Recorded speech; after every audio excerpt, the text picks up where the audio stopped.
채널K 뉴스입니다.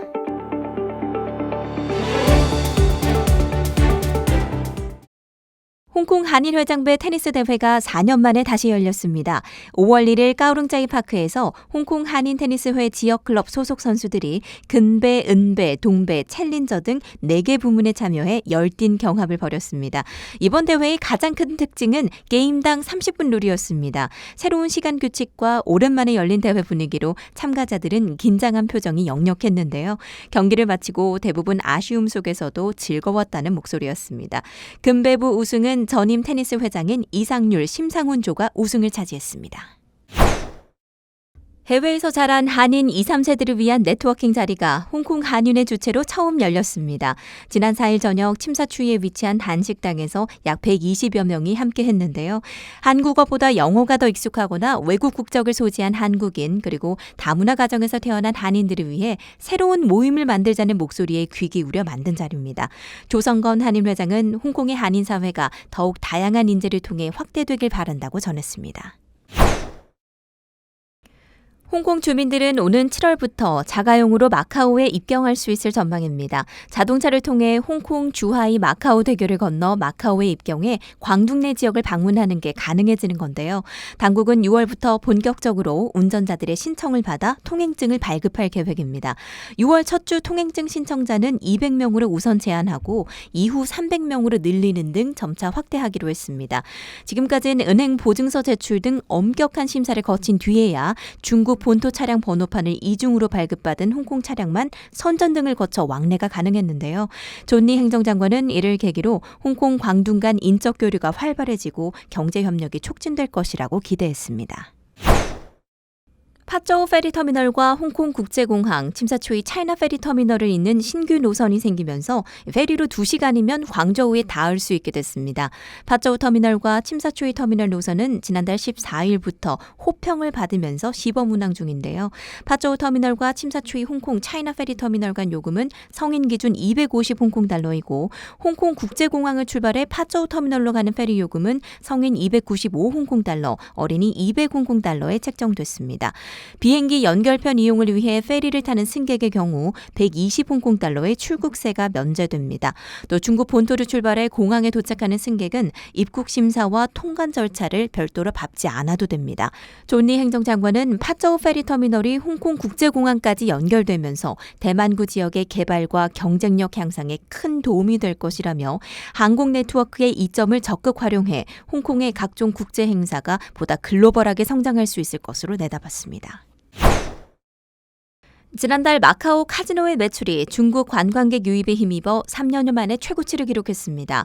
블룸버그에 따르면 마카오의 4월 카지노 게임 매출은 지난해 같은 기간 대비 449.9% 급증해 한화 약 2조 4,300억 원을 기록했습니다. 시장 전망치를 크게 웃도는 수준인가 하면 2020년 1월 이후 최대 월 매출이었습니다. 다만 팬데믹 이전인 2019년보다는 30% 이상 아직 낮은 수준이었습니다.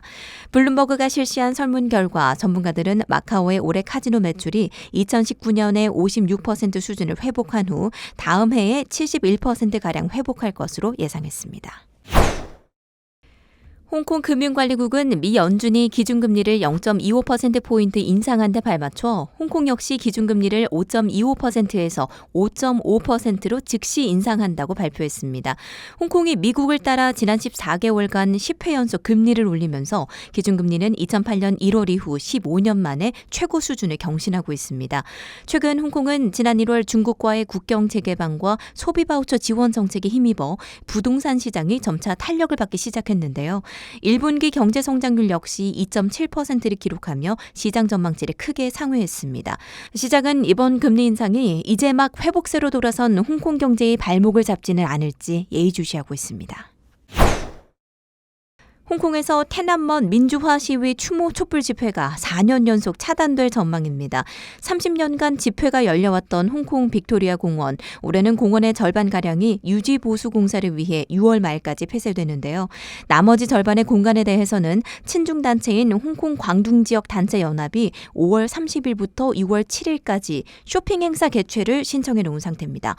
지난 30여 년간 매년 6월 4일이면 중국 태난먼 민주화 시위 희생자를 추모하는 촛불 집회가 열렸던 홍콩 빅토리아 공원. 그러나 2019년 대규모 반정부 시위가 벌어진 후 상황은 급반전됐고 홍콩 당국은 2020년 코로나19 유행을 이유로 31년 만에 처음으로 빅토리아 파크 촛불 집회를 불허한 바 있습니다. 지난 2일에는 홍콩 구의회에서 직선 의원수를 대폭 감축하는 내용의 구의회 선거 개편안이 발표됐습니다. 홍콩 구의원 선거는 4년마다 치러지는데요. 2019년 11월 선거 때는 선출직 452석, 당연직 27석 등 479석으로 구성됐습니다.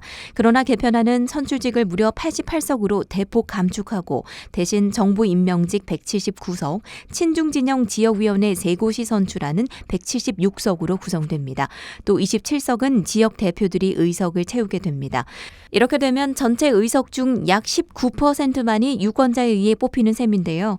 개편안이 입법회를 통과하면 이를 기반으로 11월 말쯤 차기 구의원 선거가 실시될 예정입니다. 세계에서 양육비가 가장 비싼 나라 1위는 한국, 2위는 중국이 이름을 올렸습니다. 베이징의 인구공공정책연구기관에 따르면 18세까지 자녀를 기르는 데 드는 비용이 한국은 1인당 국내 총생산 GDP의 약 7.8배, 중국은 6.9배를 기록한 것으로 나타났습니다. 베이징의 경우 자녀를 키우는 데 드는 비용이 대략 한화로 약 1억 8,800만 원에 달하면서 평균 비용인 9,400만 원에 크게 웃도는 모습입니다. 보고서는 한국과 중국의 젊은 층이 높은 생활비와 교육비에 결혼과 출산을 기피하게 되는 현상이 두드러진다고 분석했습니다. 이번 연구는 지난해 중국의 인구가 61년 만에 감소하고 출생률이 73년 만에 최저치를 기록한 가운데 나왔는데요. 중국 당국이 출산 장려 정책을 제시하고 나섰지만 3년간의 제로 코로나 정책으로 인한 경제 둔화와 젊은 층의 취업난 속에서 실질적인 호응은 낮다는 분석입니다. 5월 둘째 주 홍콩 날씨입니다. 이번 주 대비 다음 한 주 평균 기온이 1, 2도가량 내려가겠고요. 대체로 흐린 가운데 월요일까지는 한두 차례의 소나기가 예상됩니다. 화요일부터 점차 맑아지다가 주말 들어 다시 비구름이 짙어지겠습니다. 아침 최저 기온 22도에서 24도, 한낮 최고 기온 26도에서 28도에 머물겠습니다. 채널K 뉴스였습니다. 시청해 주셔서 고맙습니다.